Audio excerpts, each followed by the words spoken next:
Good evening. Welcome. We are so glad that you are here and that you have decided to make the service this evening part of your Holy Week experience. The climax of Holy Week is coming. We are arriving at these 3 holiest days, this celebration that doesn't quite seem like a celebration at first. Thank you for being here, and we hope that this will really help you to fully experience Easter.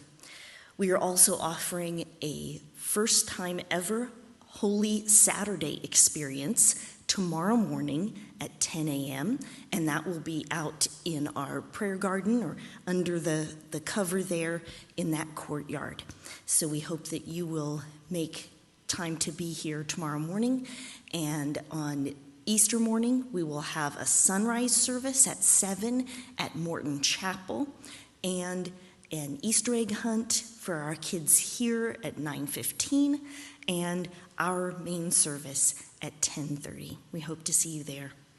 Would you join me now as we go to God in prayer? Gracious God, We come this evening knowing what will happen, knowing the extent to which you would go to show your love for us. As we hear the story again, inscribe it on our hearts. Bring it to life in us, that we may live for you. In Jesus' name, amen. Would you join me in our call to worship? Were you there when they crucified my Lord?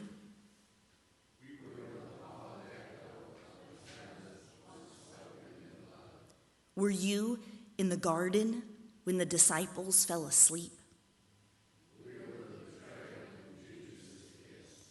Were you in the courtyard when the cock crowed?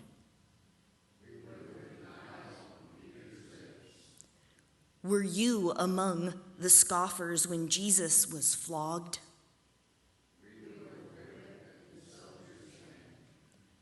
Were you in Pilate's chamber when he washed his hands of Jesus' fate?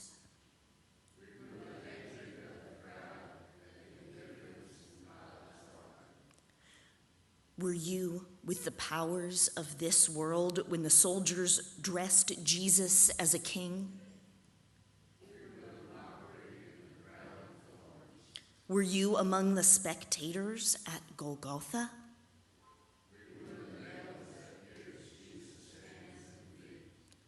Were you there when they crucified my Lord?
Jesus left and made his way to the Mount of Olives, as was his custom, and the disciples followed him. When he arrived, he said to them, "Pray that you won't give in to temptation." He withdrew from them about a stone's throw, knelt down and prayed. He said, "Father, if it's your will, take this cup of suffering away from me. However, not my will, but your will must be done." Then he prayed. Then a heavenly angel appeared to him and strengthened him. He was in anguish and prayed even more earnestly. His sweat became like drops of blood falling on the ground. When he got up from praying, he went to the disciples. He found them asleep, overcome by grief. He said to them, "Why are you sleeping? Get up and pray so that you won't give in to temptation." While Jesus was still speaking, a crowd appeared, and the one called Judas, one of the 12, was leading them. He approached Jesus to kiss him. Jesus said to him, "Judas, would you betray the human one with a kiss?"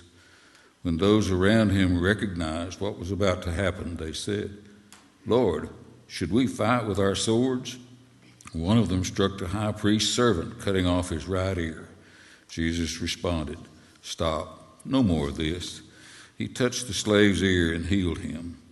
Then Jesus said to the chief priest, the officers of the temple guard, and the elders who had come to get him, Have you come with swords and clubs to arrest me, as though I were a thief?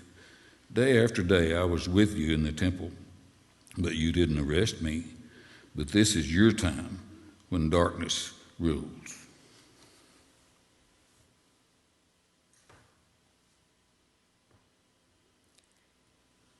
Then the company of soldiers, the commander, and the guards from the Jewish leaders took Jesus into custody. They bound him and led him first to Annas. He was the father-in-law of Caiaphas, the high priest that year. Caiaphas was the one who had advised the Jewish leaders that it was better for one person to die for the people.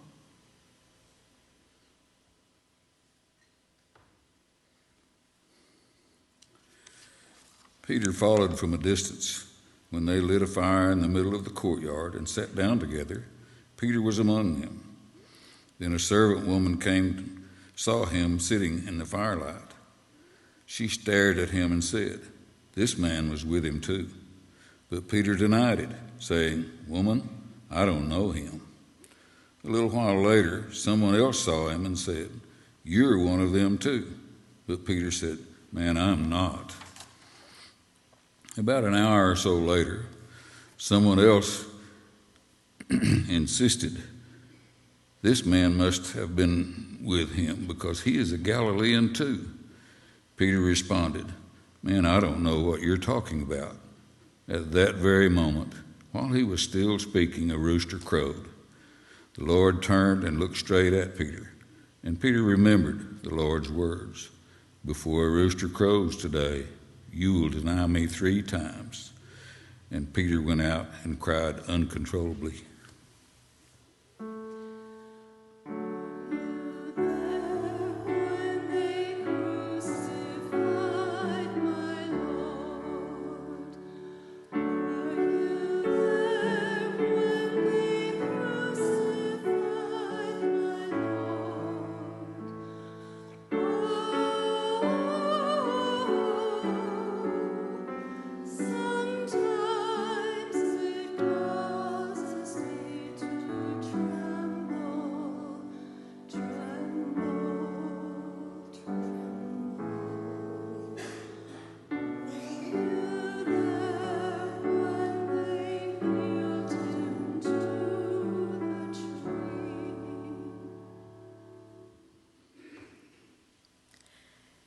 Meanwhile, the chief priest questioned Jesus about his disciples and his teaching. Jesus answered, "I've spoken openly to the world. I've always taught in synagogues and in the temple where all the Jews gather. I've said nothing in private. Why ask me? Ask those who heard what I told them. They know what I said." After Jesus spoke, one of the guards standing there slapped Jesus in the face. "Is that how you would answer the high priest?" he asked. Jesus replied, "If I speak wrongly, testify about what was wrong. But if I speak correctly, why do you strike me?" Then Annas sent him, bound, to Caiaphas, the high priest.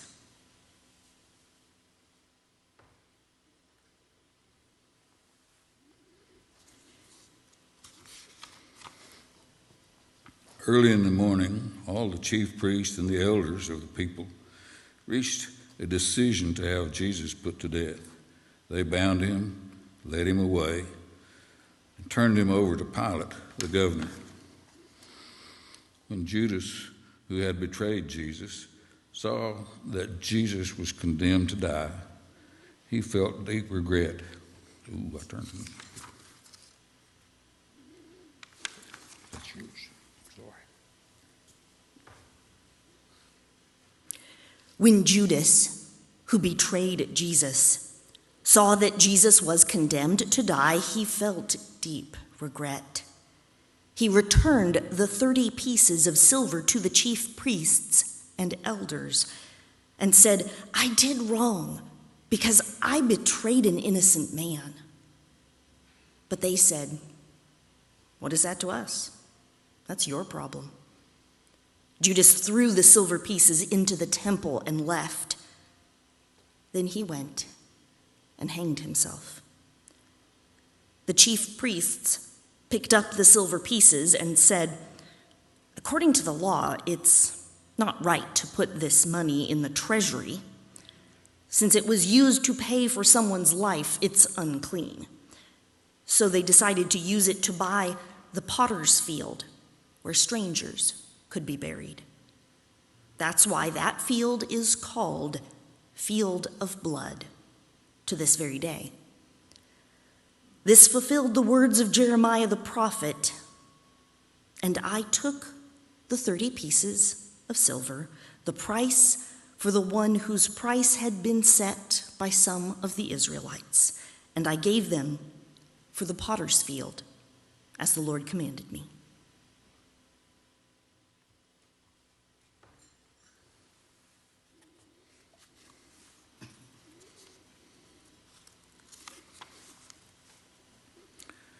Pilate went back into the palace. He summoned Jesus and asked, "Are you the king of the Jews?"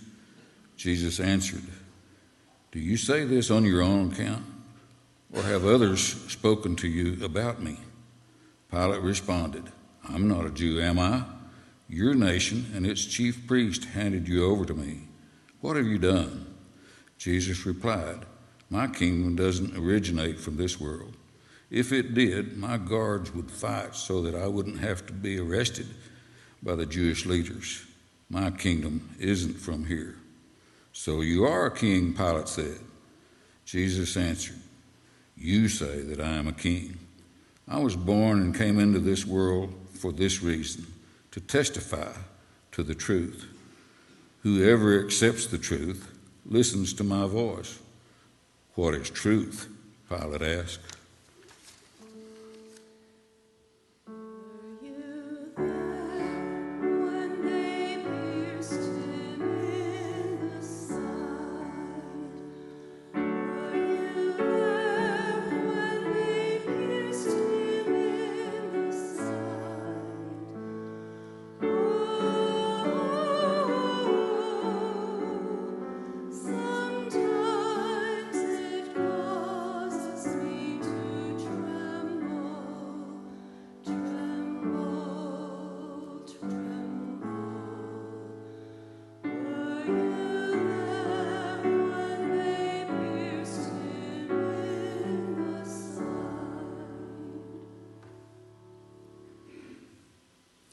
It was customary during the festival for the governor to release to the crowd one prisoner, whomever they might choose.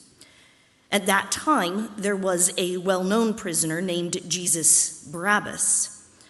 When the crowd had come together, Pilate asked them, "Whom would you like me to release to you?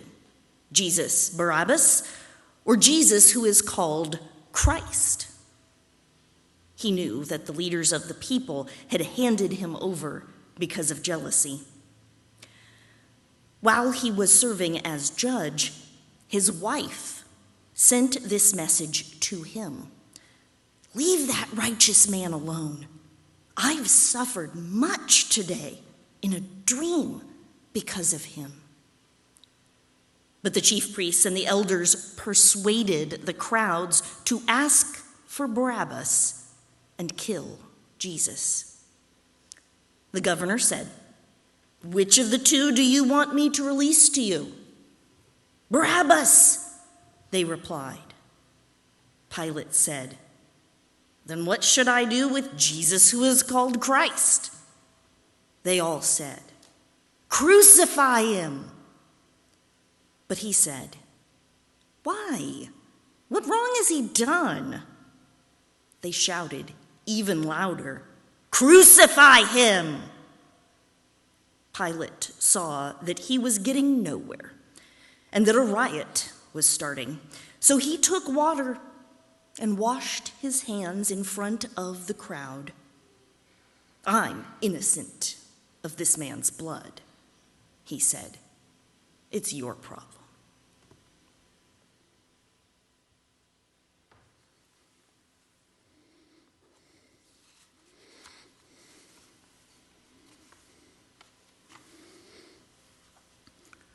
Then he released Barabbas to them.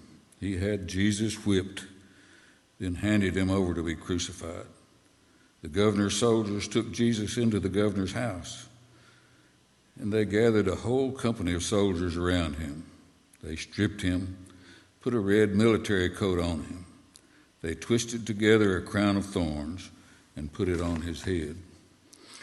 They put a stick in his right hand. Then they bowed down in front of him and mocked him, saying, "Hey, King of the Jews." After they spit on him, they took a stick and struck his head again and again. When they finished mocking him, they stripped him of the military coat and put his own clothes back on him. Then they led him away to crucify him.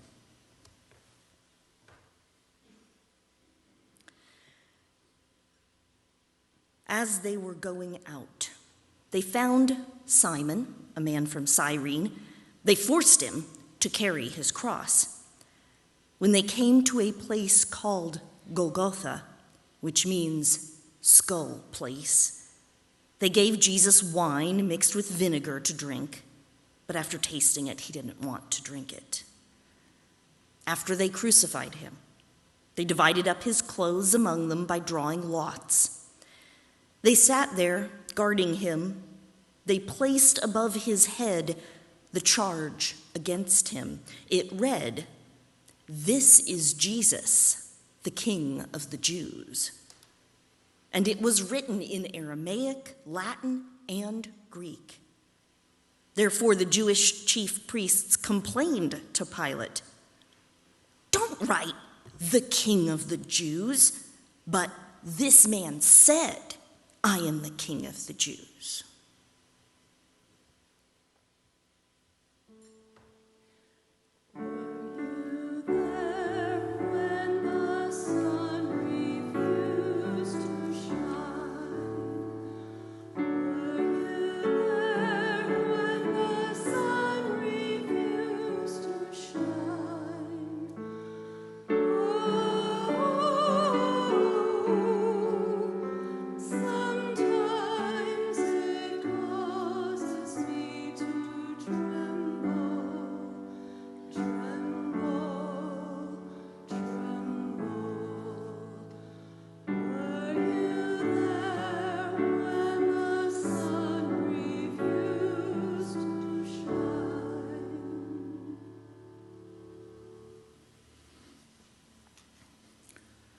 The people were standing around watching, but the leaders sneered at him, saying, "He saved others. Let him save himself, if he really is the Christ sent from God, the chosen one."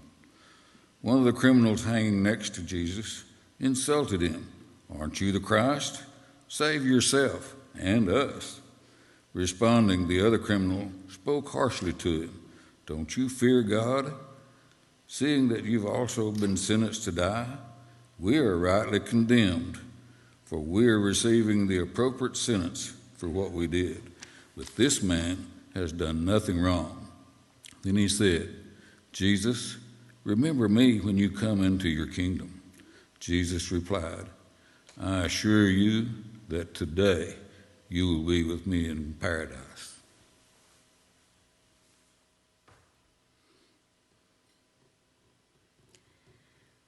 When it was noon, darkness came over the whole land until 3 p.m.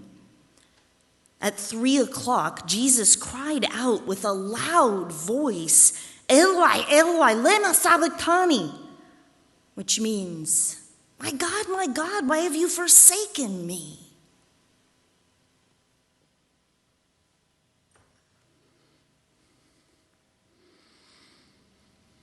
When some of the bystanders heard it, they said, "Listen, he's calling for Elijah." And someone ran, filled a sponge with sour wine, put it on a stick, and gave it to him to drink, saying, "Wait, let us see whether Elijah will come to take him down."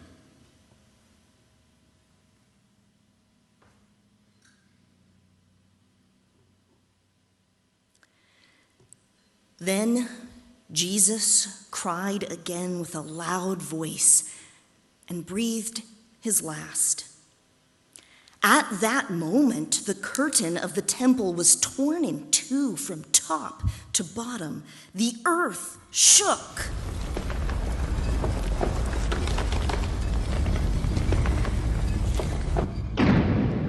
And the rocks were split.